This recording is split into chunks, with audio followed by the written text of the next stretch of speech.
Viva podcast za višjo kakovost življenja.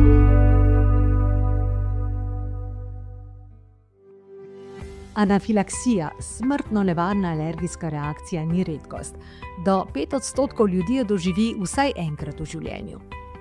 Vsakih nekaj dni se zgodi anafilaktična reakcija pri otroku in pri enem od 10 prvič do nje pride v šoli ali vrtcu. Ali smo kot družba na to pripravljeni? Na to vprašanje v tokratni epizodi Vivinega podcasta odgovarjata pediatrinja Tina Vesel-Tanžek in alergolog Mark Kačar. Pojasnjujeta, kaj se v resnici dogaja ob anafilaktičnem šoku in zakaj lahko odločajo minute. Izkušnjo svoje družine, od prve šokantne reakcije do vsakodnevnega življenja v stalni pripravljenosti, pa deli Sonja Štramec-Nemec, mama otroka s hudo alergijo. Naša zgodba se je začela dosti zgodaj, ne. Moj sin je dosti kmalu po rojstvu imel kar nekaj izpuščaja na telesu, ena vrsta atopijskega dermatitisa, ki ga nikakor nismo uspeli obvladati, ne s kremami, ne s kortikosteroidi. V enem trenutku je pediatrinja posumila, da gre mogoče za alergijo. Iz primarne ambulante nas je napotila na eno testiranje celokupnega IgE-ja, kjer se je izkazalo, da sin ima, mislim, da 3 ali 4 alergije. In sicer v začetku je imel še alergijo na lesko, lešnike, pasji epitel in seveda arašide. Prve 2 alergije je nekako z odraščanjem prerasel, medtem ko pa alergija na arašide in pasji epitel pa mu je nekako ostala še tudi zdajle do najstniških let. V bistvu tako prvo reakcijo zresno smo imeli v enem lokalčku, kjer so si otroci naročili krofe. Krofe smo seveda pogledali, glede na deklaracijo je izgledalo vse v redu. Na koncu se pa je izkazalo, da so ti krofi bili ocvrti v arašidovem olju. Seveda sin je dubo, to je bilo pri dobrih 2 letih pa pol, dejansko rdeča ušesa, zateklo je vse skupaj, mislim, nam je bil šok. Ker nekako take reakcije nismo pričakovali, tako da za nas je bil kar en hud šok.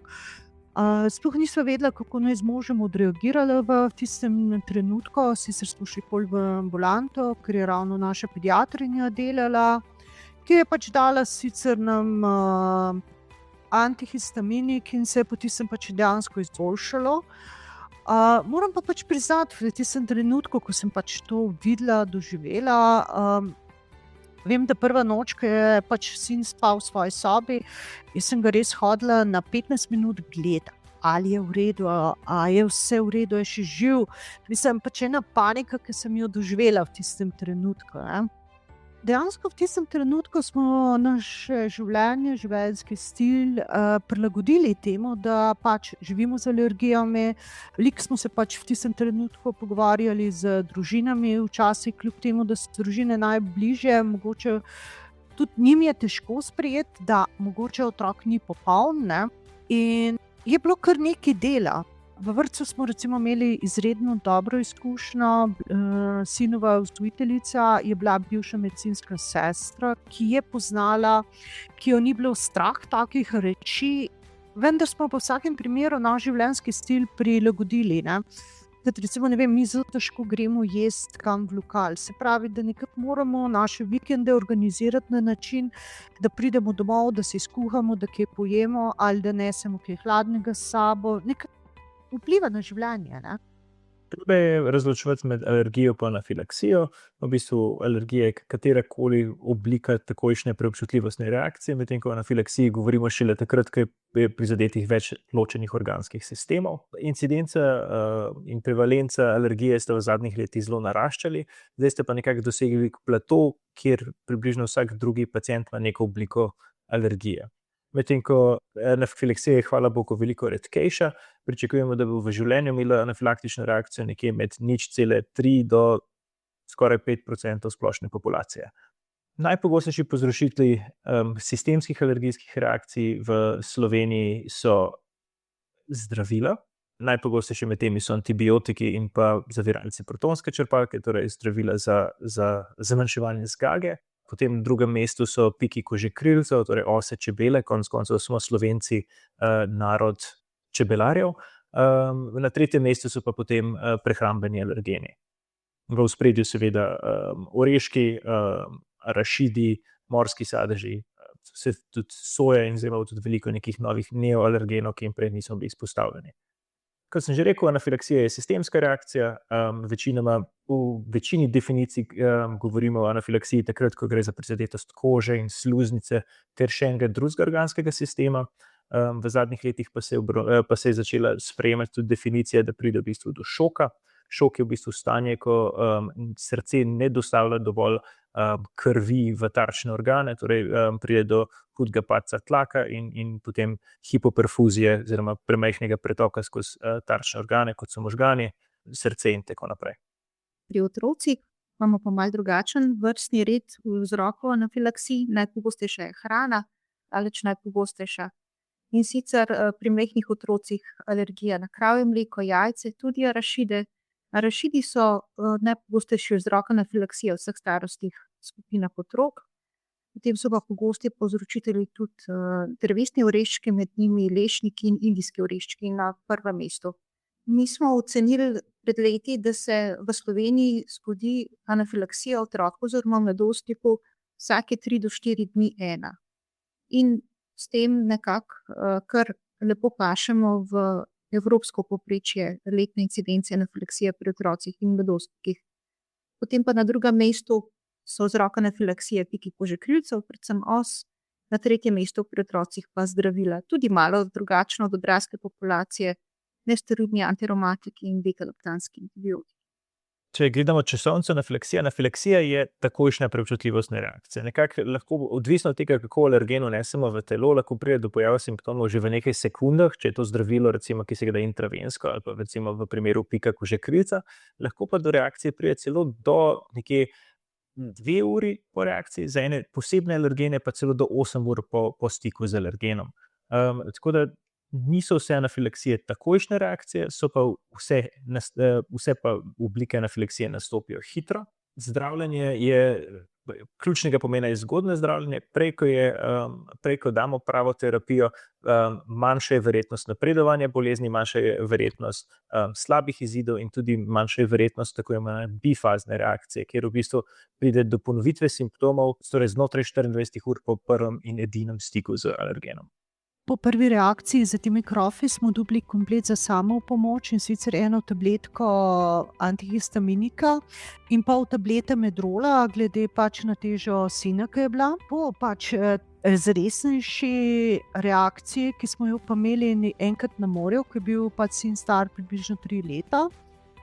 Bili smo na morju, na otoku Mali Lošen, pač bili smo na obisku pri prijateljih, otroci so se tam igrali, pač mame smo pripravljali skupaj pač kosilo, otroci so pač od nekod prinesli en paket bobi palčk. Pač jaz do zdaj nikoli predtem nisem videla, da bi lahko bile bobi palčke z arašidi ali sledovi arašidov. In seveda, ko me je sin vprašal, jaz sem lepo rekla, ni problema, vzamite, ne. In v tistem trenutku pač, ampak to res hitro, po tistem, ne vem, 5 minutah, mogoče 10, sin nekako začel tukaj hlastati po zraku, rekel je, da pač nekaj je narobe z jezičkom. Saj tudi, ker je bil pač star približno 3 leta, enostavno tudi ni bil sposoben normalno skomunicirati, kaj se dogaja z njim. Tako da šele po tej reakciji na Hrvaškem smo dobili samo injektor epipena.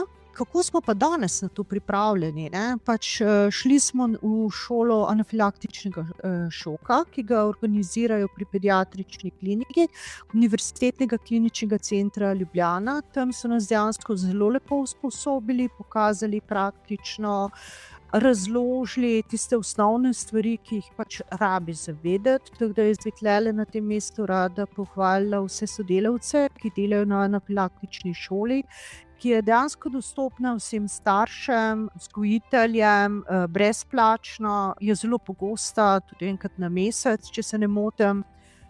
In ker si dejansko res prizadevajo, da se opolnomoči ljudi.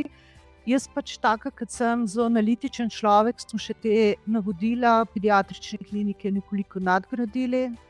Imamo doma pač recimo en protokol, ko odhajamo od doma, da se vedno preveri, ali je EpiPen s sabo, se pravi torbica. Z možem vedno poskrbiva, da vse eden od naju ima telefon napolnjen vse na 50% baterije, se pravi, če je treba pač klicati nujno medicinsko pomoč. Vedno hodimo na take lokacije, kjer je dostopna nujna medicinska pomoč, ampak v vsakem primeru sin je zdaj že tudi najstnik, tako da smo nekako bolj opolnomočeni, tudi sin bi vedel pač bolj razložiti, če pride do česarkoli. Viva podcast. Zgodba je bila zelo zame traumatična kot mamo. V tistem trenutku, ko mu je pač jezik zatekel, meni je bilo pač kristalno jasno, da rabi EpiPen. Žal pač po doktrini se predpisuje EpiPen šele po prvi reakciji. Tudi zgodba je bila, pač zgodilo se je to v nedeljo, kjer ni bila na voljo nujna medicinska pomoč, tako da smo dejansko mogli sami peljati otroka v bolnišnico.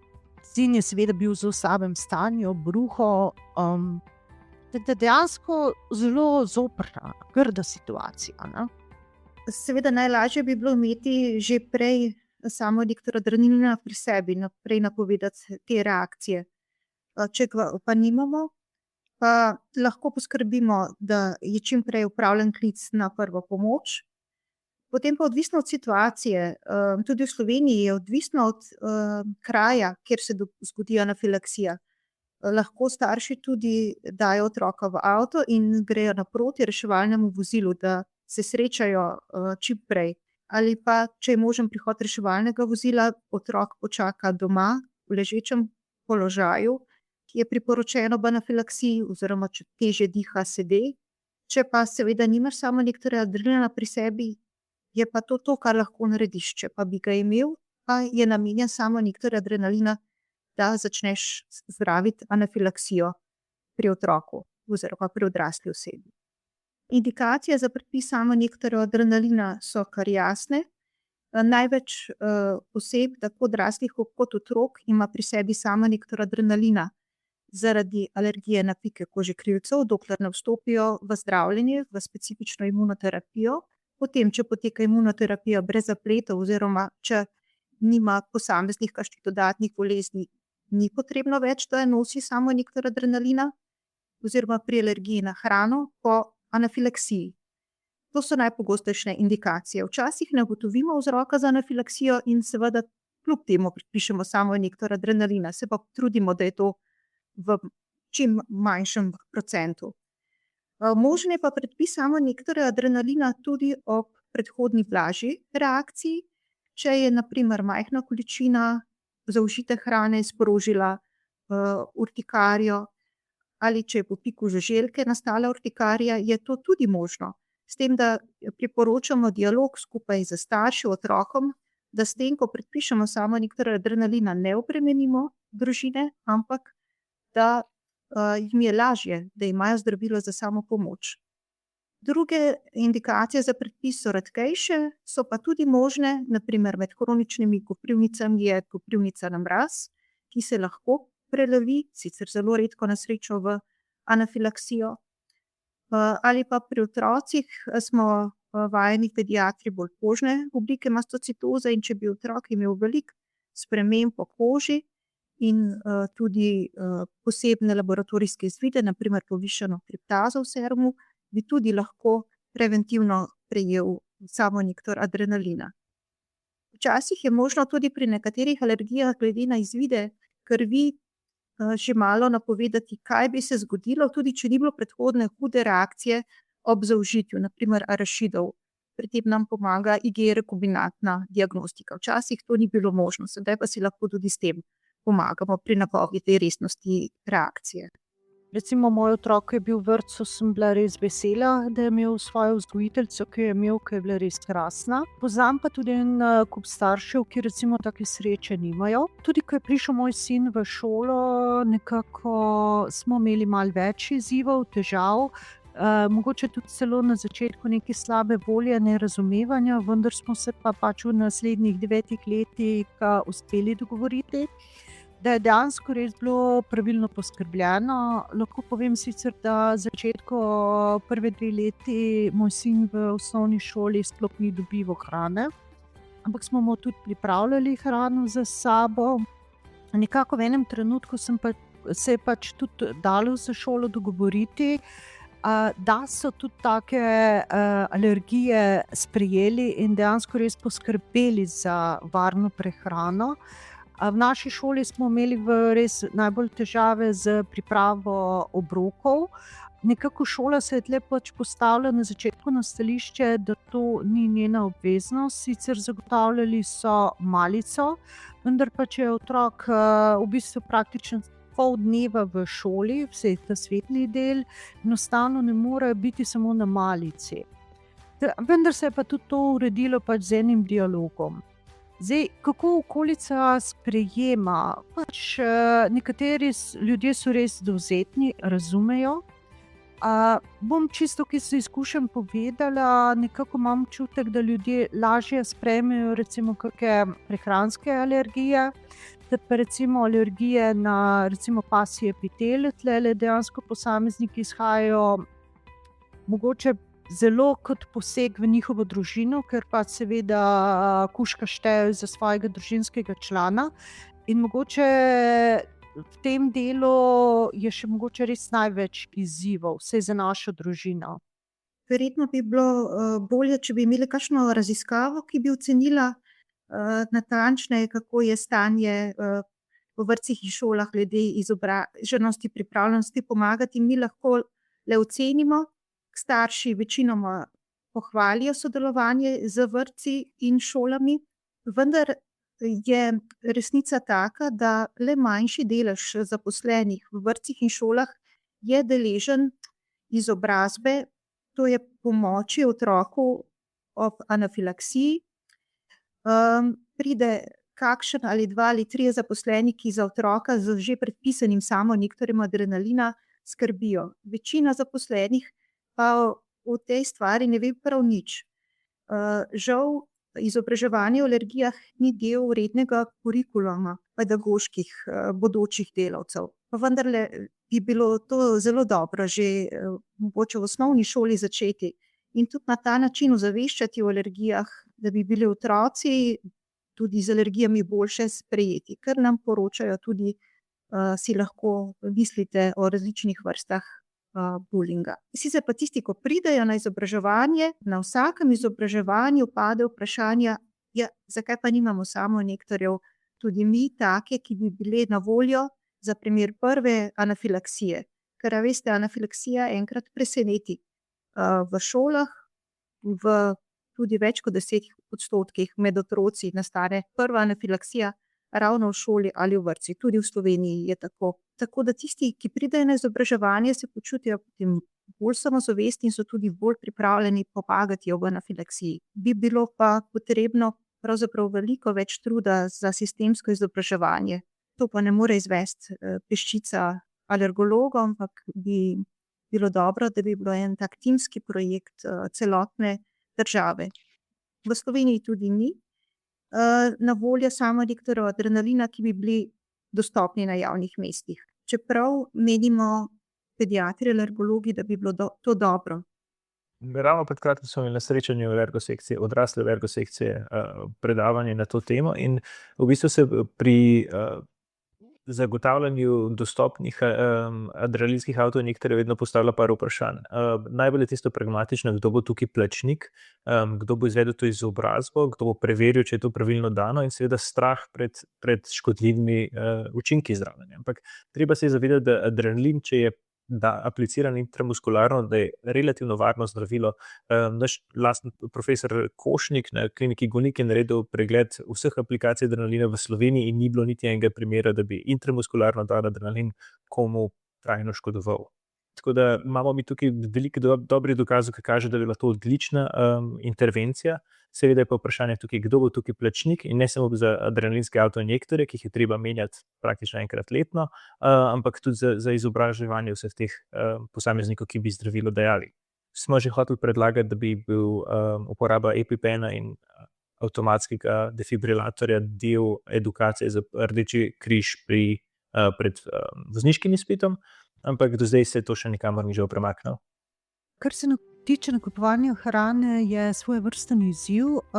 Pač nekako mi pač tisti, ki imamo alergije ali zdaj na arašide ali karkoli, nekako zelo smo vezani na prehrano, mislim, tele stvari, ki jih pač pripravljajo izdelke, multinacionalke. Tu gre dejansko za večje pač obrate, ki pripravljajo samo eno vrsto hrane. Oni tudi pač veliko bolj poskrbijo za testiranje same hrane in taka hrana je načeloma veliko bolj varna, kot recimo od manjših proizvajalcev. Je pa tudi tako, da je taka hrana seveda tudi dražja. Vendar pa pač pri otroku pač vedno želiš mu najboljše. V naši družini smo celo šli tako daleč, da smo dejansko vsi na dieti, kar se tiče arašidov. Pač vso hrano, ki jo imamo doma, pač imamo poskrbljeno na način, da je brez sledov arašidov. Z možem, oziroma zdaj tudi že otroci, ki grejo v trgovino, nekako naš protokol je sledeč. Preden damo izdelek v košaro, kljub temu, da je to izdelek, ki ga že 10 let uporabljamo, vedno pred nakupom preverimo deklaracijo. Prvič, pa preden odpremo škatlo doma, tudi preverimo deklaracijo, da je vse v redu. Zdaj, kako je z dostopnostjo hrane, pač nekatere izdelke zelo težko dobimo. Recimo, eden od takih stvari, ki se jih zelo težko privoščimo, ker jih enostavno na trgu ni, je sladoled. Praktično vsi sladoledi imajo v eni obliki ali arašide ali sledove arašidov, tako da sladoledi so nam skoraj da nedosegljivi, tako da delamo izključno domač sladoled, ker pač kupiti ga ne moremo. Potem zelo veliko izzivov imamo recimo z oreščki. Arašid je stročnica, tako da moj sin lahko kljub temu pač uživa vse ostale oreščke. Vendar pa zaradi navzkrižne kontaminacije, recimo pri pakiranju oreščkov, enostavno ne moremo dobiti nobenih oreščkov. Prav tako ne moremo kupiti recimo kokosove moke. Da en kup živil nam je žal pač izven našega dosega, ampak pač prilagodili smo naš življenjski stil, ne? Kar se tiče označevanja alergenov, tlele pa so naše izkušnje zelo mešane. Nekateri, zdaj govorimo tle o označevanju alergenov v skladu z evropsko uredbo, nekateri ponudniki hrane pretirano označujejo alergene, se pravi, vseh 12 alergenov, ki so v uredbi, na vsako živilo označi, ali vsebuje ali ne. Dejansko to pač pri osebah, ki imajo alergijo, povzroča diskriminacijo, ker dejansko ne more tega kupiti. Druga skrajnost pa je, da živila niso sploh pravilno označena. Se pravi, enkrat označijo alergene, bi pa mogli dejansko vsakič, ko posamezno sestavino za pripravo hrane zamenjajo, bi trebalo tudi alergene preveriti. Ali še ti alergeni, ki so označeni, veljajo ali ne. Žal naše izkušnje so take, da v bistvu pri pripravi pripravljena hrana, recimo v trgovinah, ali pa pač hrana v lokalih, temu zelo slabo sledijo. Jaz bi mogoče samo dodala glede označevanja prehranskih alergenih, da marsikateri alergen, ki povzroči anafilaksijo, po zakonodaji ni obvezno označen. Tako da to je tudi del problema. In da drži, da je znanje o tem med gostici precej nizko in velikokrat ne najdemo alergiki označene alergene in zaključijo dialog, da se na to ne spoznajo. Ali pa iščemo pod pulti sezname alergenov. Kar se tiče pa zakonodaje širše, pa pravzaprav za področje alergij v Sloveniji zaenkrat ne obstaja, ampak je ob anafilaksiji definirano tako kot za druga zdravstvena stanja, vsak pomaga po svojih najboljših močeh. Ampak to se je izkazalo, da ne zadošča, ampak da bi bila potrebna zakonodaja specifična za področje alergij.